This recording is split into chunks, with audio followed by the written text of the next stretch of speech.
ഹരേ കൃഷ്ണ. കൃഷ്ണ ഗുരുവായൂരപ്പ ശരണം. ഭൂലോക വൈകുണ്ഠമായ ഗുരുവായൂർ പുണ്യഭൂമിയിൽ ഇന്ന് ഭക്തിയുടെയും ആനന്ദത്തിൻ്റെയും ദിവ്യമുഹൂർത്താണ്. ജന്മാന്തര പുണ്യം കൊണ്ട് മാത്രം ദർശിക്കാൻ സാധിക്കുന്ന ആ കാഴ്ചയിലേക്ക് നമുക്ക് നമ്മുടെ മനസ്സർപ്പിക്കാം. ശ്രീലകത്ത് വിരാജിക്കുന്നത് വെറുമൊരു വിഗ്രഹമല്ല, മറിച്ച് ഭക്തരുടെ പാപതാപങ്ങളെ ശമിപ്പിക്കുന്ന സാക്ഷാൽ സച്ചിദാനന്ദനാണ്.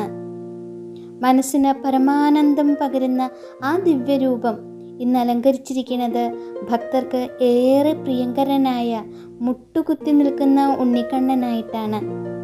ഗോകുലത്തിൽ യശോദമ്മയുടെ മുമ്പിൽ വെണ്ണയ്ക്കായി വാശി പിടിക്കുന്ന, ലോകം മുഴുവൻ ഉദരത്തിലൊതുക്കിയ ആ പരബ്രഹ്മം ഇന്ന് ഗുരുവായൂരിലെ ശ്രീലകത്ത് മുട്ടുകുത്തി നിന്ന് ഭക്തരെ അനുഗ്രഹിക്കുകയാണ്. ഇന്നത്തെ ഉണ്ണിക്കണ്ണൻ്റെ രൂപം കൺകുളിർക്കെ കണ്ട് നമുക്ക് തൊഴാം. ആ കുരുന്നു പാദങ്ങളിൽ പൊൻതളകൾ അണിഞ്ഞിരിക്കുന്നു. അലൗകികമായ ആ തളകളുടെ കിലുകിലുനാദം ഭക്തരുടെ ഹൃദയത്തിലെ അജ്ഞാനമെന്ന ഇരുളിനെ അകറ്റുകയാണ്. പട്ടുകോണ കൊടുത്ത് കുഞ്ഞു വയറിനോട് പറ്റിക്കിടക്കുന്ന പൊൻകിങ്ങിണി ചാർത്തി അങ്ങനെ മുട്ടുകുത്തി നിൽക്കുന്ന ഉണ്ണിയുടെ രൂപം ഏതൊരു ഭക്തൻ്റെയും ഉള്ളിൽ വാത്സല്യഭാവം ഉണർത്തുന്നതാണ്. കഴുത്തിൽ അണിഞ്ഞിരിക്കുന്ന മാങ്ങാമാലയും അതിനോട് ചേർന്ന് കിടക്കുന്ന മനോഹരായ പൊൻവളയവും ഭഗവാന് നല്ല മനോഹരായിട്ട് ചാർത്തിയിരിക്കുന്നു. നെറ്റിത്തടത്തിലും ഇരു ചെവികളിലും ഗോപി തിലകം മനോഹരായി ചാർത്തിയിട്ടുണ്ട്. കുഞ്ഞു കൈകളിലും തോളുകളിലും തിളങ്ങുന്ന കൈവളകളും തോൾവളകളും ചാർത്തിയിട്ടുണ്ട്. ആ തിരുമുഖത്തെ മന്ദഹാസവും ഗോപി തിലകത്തിൻ്റെ പ്രഭയും കാണുമ്പോൾ മനസ്സറിയാതെ ഇങ്ങനെ വിളിച്ചു പോവും, കൃഷ്ണ ഗുരുവായൂരപ്പാന്ന്. ഭഗവാന്റെ ഭാവം നോക്കി നോക്കൂ, എത്ര കൗതുകാണത്. ഇടത് കൈ നിലത്ത് കുത്തിയാണ് ഉണ്ണി നിൽക്കുന്നത്. എന്നാൽ ആ കൈ വെറുതെ വെച്ചിരിക്കുകയല്ല, പ്രപഞ്ചത്തെ മുഴുവൻ സംഗീത സാന്ദ്രമാക്കുന്ന തൻ്റെ പ്രിയപ്പെട്ട ഓടക്കുഴൽ ആ കൈക്കുള്ളിൽ ഭദ്രമായി ചേർത്ത് പിടിച്ചിട്ടുണ്ട്.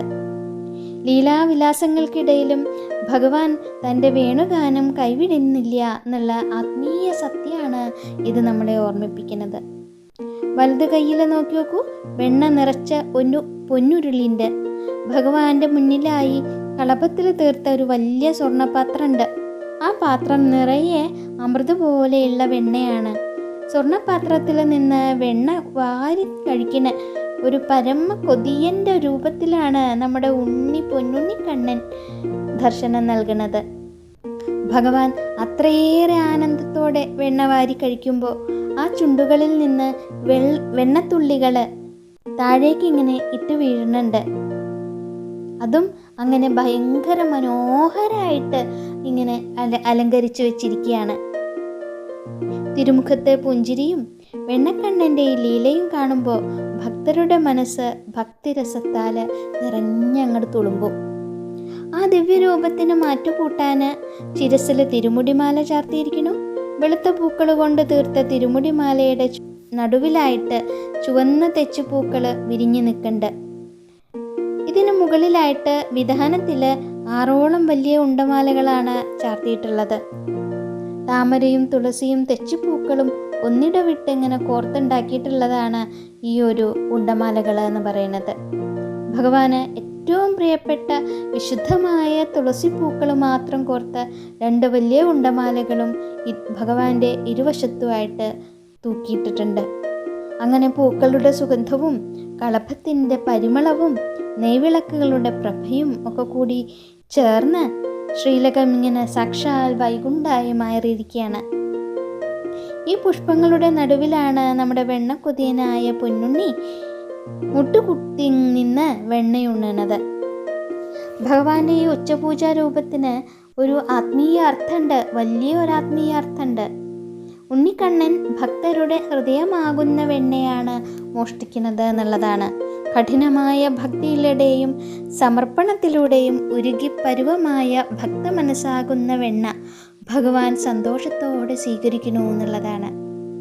ഭഗവാന്റെ പിഞ്ചു പാദങ്ങളിൽ കിടക്കുന്ന തളകൾ ഭക്തർക്ക് അഭയം നൽകുന്നതാണ്.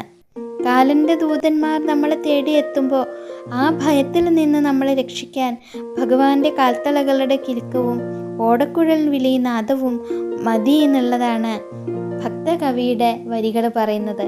അത് സത്യം തന്നെയാണ്, ശരിയാണ്. കണ്ണൻ്റെ കാൽത്തളകളുടെ കിലുക്കവും വേണുഗാനവും നമ്മളെ രക്ഷിക്കും എപ്പോഴും.